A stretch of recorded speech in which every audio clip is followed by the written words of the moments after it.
Pakistan Peoples party اور PMLN کو مل کے تحریک عدم اعتماد لانے کی یا کوئی موشن لانے کے لیے کوشش ہے؟ دیکھیے، میں جو آپ نے بات کا ریفرنس دیا ہے وہ ایک سوال ہوا تھا کہ حکومت کی کیا کیفیت ہے، تو میں نے کہا حکومت اپنی مقبولیت کھو چکی ہے اور اتنی تیزی سے کسی حکومت نے مقبولیت نہیں کھوئی ماضی میں۔ بہرحال انہوں نے پوچھا کہ آپ کیا چاہتے ہیں، حکومت کو عدم اعتماد کرنا چاہتے ہیں؟ میں نے کہا دیکھیں، عدم اعتماد ایک آئینی راستہ ہے لیکن اس کا ایک وقت ہوتا ہے اور عوام کا مزاج ہوتا ہے، اس کے مطابق یہ فیصلہ ہوتا ہے اور اپوزیشن کے اتفاق سے ہوتا ہے۔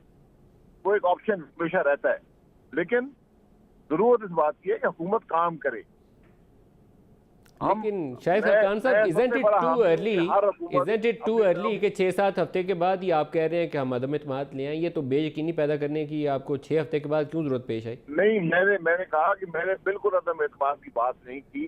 میں نے کہا کہ یہ ایک آپشن ہمیشہ اپوزیشن کے پاس ہوتا ہے، لیکن اگر حکومت اتنی مقبولیت کھو بیٹھے یا کام نہ کر سکے تو پھر عوام کے مزاج کے مطابق ایک ٹائمنگ کو دیکھ کر اپوزیشن یہ استعمال کرتی ہے۔ آج بدقسمتی یہ ہے کہ حکومت کام کرنے کے بجائے صرف الزامات پر گزارا کر رہی ہے۔ یہ کام چلے گا نہیں، حکومت کام کرے۔ میں آپ کا حامی ہوں کہ حکومتیں اپنی ٹرم پوری کریں، لیکن جو حکومت پاکستان کے مسائل حل نہ کر سکے تو پھر سیاست اور پاکستان کے عوام اس بات کے متحمل نہیں ہو سکتے کہ وہ حکومت ٹرم پوری کرے۔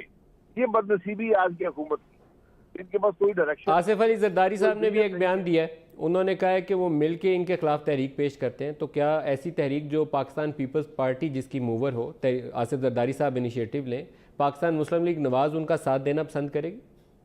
دیکھیں، اپوزیشن کے اتفاق سے ہی کوئی بھی عدم اعتماد ہوگا، اور پاکستان مسلم لیگ جو ہے سب سے بڑی جماعت ہے اپوزیشن کے اندر، اس لیے اس پر ابھی تک کوئی مشورہ نہیں ہوا۔ یہ زرداری صاحب نے بیان دیا ہے اور میں پھر یہ کہوں آج ضرورت اس بات کی ہے کہ حکومت کام کرے، پاکستان کے مسائل کو حل کرے تو کام پوری کرے، لیکن اگر وہ مسائل حل نہ کر پائی تو پھر اپوزیشن پر بھی لازم ہے کہ وہ راستہ ڈھونڈے، حکومت کو ہٹائے اور پاکستان کے مسائل کو حل کرنے کی کوشش کرے۔